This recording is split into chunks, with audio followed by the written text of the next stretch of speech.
Dear students, आज हम equisetum के तने की आंतरिक संरचना के बारे में पढ़ेंगे।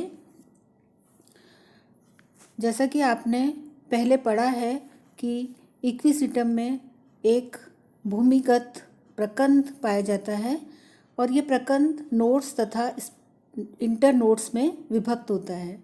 नोड्स पर स्केली लीव्स चक्र में पाई जाती है तथा नीचे की तरफ इस नोड से अपस्थानिक जड़ें निकलती हैं तथा ऊपर की तरफ वायवीय प्ररोह निकलते हैं या वायवीय शाखाएं निकलती हैं। ये वायवीय शाखाएं भी नोड्स और इंटरनोड्स में विभक्त होती है। ये इंटरनोड है और ये नोड है। इस नोड पर प्रकंद के समान ही स्केली लीव्स या शल्की पर्णें चक्र में पाई जाती हैं। जब हम इक्विसिटम के तने की आंतरिक संरचना का अध्ययन करते हैं तो हम तने का 3 अलग अलग भागों से काटते हैं। पहला काट हम वायवीय शाखाओं के इंटरनोड से काटते हैं, दूसरा काट हम वायवीय शाखाओं के नोड से काटते हैं और तीसरा काट हम राइजोम से काटते हैं। आज हम इक्विसिटम के वायवीय प्ररोह के इंटरनोड की आंतरिक संरचना का अध्ययन करेंगे। इंटरनोड या पर्व की आंतरिक संरचना में हमें बहुत ही रोचक लक्षण दिखाई देते हैं, क्योंकि यह आंतरिक संरचना जीरोफिटिक या मरुद्भिदिक लक्षणों को भी प्रदर्शित करती है और साथ ही साथ हाइड्रोफिटिक या जलोदभिदिक लक्षणों को भी प्रदर्शित करती है। इंटरनोड या पर्व की आउटलाइन वेवी होती है या रूपरेखा इसकी हमें तरंगित या वेवी दिखाई देती है। यह तरंगित इसलिए दिखाई देती है क्योंकि इक्विसिटम के तने की बाहरी सतह पर स्पष्ट रिजेस और ग्रूव्स या कटक और खांच पाए जाते हैं। जब हम तने की आंतरिक संरचना को देखते हैं तो हमें स्पष्ट 4 क्षेत्र दिखाई देते हैं। सबसे बाहर की तरफ एपिडर्मिस, उसके पश्चात सुविकसित कॉर्टेक्स, इसके पश्चात रंभ जो कि वेस्कुलर बंडल की एक रिंग से बना हुआ होता है और सबसे अंत में सेंटर की तरफ एक बड़ी पित्त कैविटी या मज्जा गुहिका। सबसे पहले एपिडर्मिस। एपिडर्मिस कोशिकाओं की एक सिंगल लेयर की बनी हुई होती है और कोशिकाओं की बाहरी भित्ति पर सिलिका का जमाव होता है। इस सिलिका के जमाव के कारण इक्विसिटम का तना खुरदुरा या एब्रेसिव हो जाता है। इसके अलावा यह सिलिका तने के लिए कई कार्य करती है। यह सिलिका तने को यांत्रिक शक्ति या मैकेनिकल स्ट्रेंथ प्रदान करती है तथा तने की कोशिकाओं से होने वाली जल हानि को भी रोकती है। तने को कई रोग कारकों से भी सुरक्षित रखती है तथा इक्विसिटम के प्लांट को सीधा या ऊर्ध्व या इरेक्ट रखने में भी यह सिलिका मदद करती है। अब एपिडर्मिस जो कि सिंगल लेयर की होती है, यह स्टोमेटा या रंध्रों के द्वारा जगह जगह पर छिन्नित रहती है। ये स्टोमेटा खांचों में पाए जाते हैं या ग्रूव्स में पाए जाते हैं। प्रत्येक स्टोमेटा 4 कोशिकाओं का बना होता है। ये चार कोशिकाएं 2-2 कोशिकाओं के 2 सोपानों में व्यवस्थित होती हैं। ऊपरी सोपान में 2 सब्सिडरी सेल्स या सहायक कोशिकाएं होती हैं तथा निचले सोपान में 2 गार्ड सेल्स या द्वार कोशिकाएं होती हैं। ये द्वार कोशिकाएं सहायक कोशिकाओं से पूर्णतया ढकी हुई होती है। ये स्टोमेटा खांचों में पाए जाते हैं और धंसे हुए होते हैं। अब इसके पश्चात कॉर्टेक्स या वल्कुट स्पष्टतया 2 क्षेत्रों में पाया जाता है, बाहरी वल्कुट तथा आंतरिक वल्कुट। बाहरी वल्कुट में सबसे बाहर की तरफ स्क्लेरेनकाइमा या दृढ़ोत्की कोशिकाएं होती हैं जो एपिडर्मिस के ठीक नीचे पाई जाती हैं। ये दृढ़ोत्की कोशिकाएं बड़े बड़े पैचेस बनाती है उभारों के नीचे तथा खांचों के नीचे इनकी एक या दो परत पाई जाती है तथा स्टोमेटा के नीचे ये द्रड़ोत्की कोशिकाएं पूर्णतया अनुपस्थित होती हैं। इसके पश्चात क्लोरेनकाइमेटस कॉर्टेक्स पाया जाता है। ये क्लोरेनकाइमेटस कॉर्टेक्स फोटोसिंथेटिक रीजन या प्रकाश संश्लेषी क्षेत्र बनाता है। चूँकि इक्विसिटम में पत्तियां शल्की होती हैं तथा नॉन फोटोसिंथेटिक होती है और प्रकाश संश्लेषण के द्वारा भोजन नहीं बना पाती है, तो पत्तियों का कार्य तने के द्वारा किया जाता है। इसलिए तने में यह हरित उत्तक या क्लोरेनकाइमेटस टिश्यू विकसित हो जाता है। इसके पश्चात इनर कॉर्टेक्स, ये इनर कॉर्टेक्स पतली भित्ति वाली मृदुत्वक कोशिकाओं का या पेरेनकाइमेटस कोशिकाओं का बना हुआ होता है। इस मृदुतक में बड़ी बड़ी वेलिक्यूलर कैनाल्स पाई जाती हैं और ये कैनाल्स फरोस के या खांचों के ठीक नीचे पाई जाती है। तो जितनी खांचे होती हैं उतनी ही वेलिक्यूलर कैनाल्स पाई जाती हैं। इन वेलिक्यूलर कैनाल्स में वायु भरी हुई होती है, इसलिए ये सब वेलिक्यूलर कैनाल्स मिलकर इक्विसिटम के तने के लिए वायव तंत्र या वातन तंत्र या एरेटिंग सिस्टम का निर्माण करती हैं।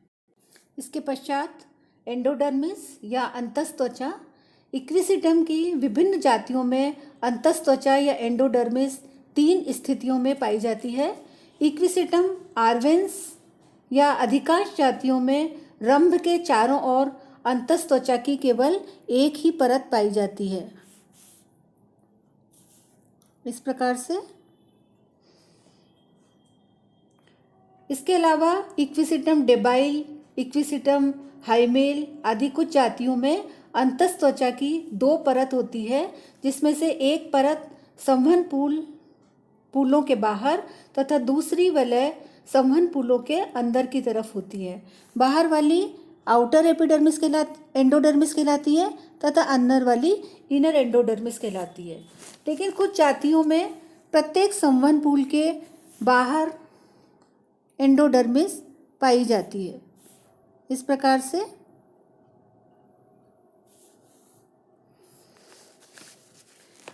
इसके पश्चात पेरिसाइकल। एंडोडर्मिस के भीतर पेरिसाइकल की एक परत पाई जाती है और पेरिसाइकल के अंदर रंभ पाया जाता है।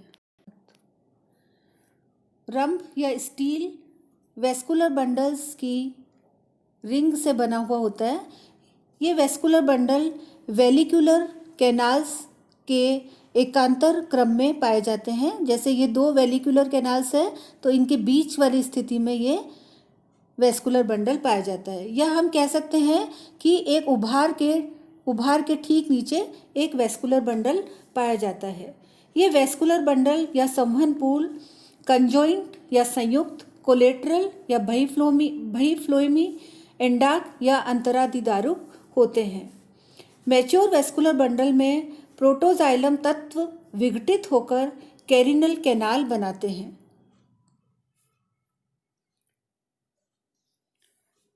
ये कैरिनल कैनाल वाटर से भरी हुई होती है और पानी के संवहन में मदद करती हैं। मेटाजाइलम वाहिनिकाओं में सीढ़ीनुमा या स्केलरीफॉर्म, जालिकावत या रेटिकुलेट अथवा गर्तमय या पिटेड स्थूलन पाए जाते हैं। प्रत्येक पूल में दोनों मेटाजाइलम समूहों के बीच फ्लोएम स्थित होता है। यह चालनी नलिकाओं तथा फ्लोएम पेरेन्काइमा का बना होता है। पित्त वायवीय प्ररोह के पर्व के केंद्रीय भाग में एक पित्त कैविटी पाई जाती है, परंतु कुछ जातियों जैसे इक्विसिटम सिरपॉइडिस में पित्त अनुपस्थित होता है। तो हमने पढ़ा तने के पर्व की आंतरिक संरचना के बारे में। तो ये जो डायग्राम आप देख रहे हैं ये लीनियर डायग्राम कहलाता है और ये डायग्राम कोशिकीय डायग्राम या सेलुलर डायग्राम कहलाता है, जिसमें आप स्पष्ट रूप से ridges, furrows, vallecular canal, carinal canal, pith cavity, vascular bundles, chlorenchymatous tissue, sclerenchymatous tissue, parenchymatous tissue सभी स्पष्ट रूप से देख सकते हैं। अब हम इक्विसिटम के तने में पाए जाने वाले मरुद्भिदी और जलोदभिदी लक्षणों के बारे में पढ़ते हैं। इक्विसिटम के तने में जो जीरोफिटिक कैरेक्टर्स या मरुद्भिदी लक्षण पाए जाते हैं उनमें से पहला है कि बाह्यत्वचा की सेल्स पर क्यूटिकल व सिलिका का जो जमाव होता है वह एक जीरोफिटिक कैरेक्टर है। इसके अलावा धंसे हुए रंध्र या संकन स्ट्रोमेटा की उपस्थिति भी एक जीरोफिटिक कैरेक्टर है। सुविकसित द्रढ़ोतक जो कि उभारों के ठीक नीचे बड़े बड़े चप्पों के रूप में पाया जाता है, यह भी एक जीरोफिटिक कैरेक्टर है जो पौधे को मैकेनिकल स्ट्रेंथ भी प्रदान करता है। इसके अलावा इक्विसिटम की पत्तियां शल्कीय और बहुत ही रिड्यूस्ड या न्यूनीकृत होती है, फोटोसिंथेसिस नहीं करती हैं, यह भी एक जीरोफिटिक कैरेक्टर है। कॉर्टेक्स में क्लोरेनकाइमा की उपस्थिति एक जीरोफिटिक कैरेक्टर है। सुविकसित संवहन सिलेंडर पाया जाता है तथा स्पष्ट उभार और खांचों की उपस्थिति भी स्पष्ट रूप से मरुद्भिदी लक्षणों को प्रदर्शित करती है। अब हम इक्विसिटम के तने में पाए जाने वाले हाइड्रोफिटिक कैरेक्टर्स या जलोदभिदी लक्षणों के बारे में पढ़ते हैं। इक्विसिटम के तने में सुविकसित वेलिकुलर कैनाल, कैरिनल कैनाल तथा केंद्रीय पिथ कैनाल की उपस्थिति एक स्पष्ट जलोदभिदी लक्षण है।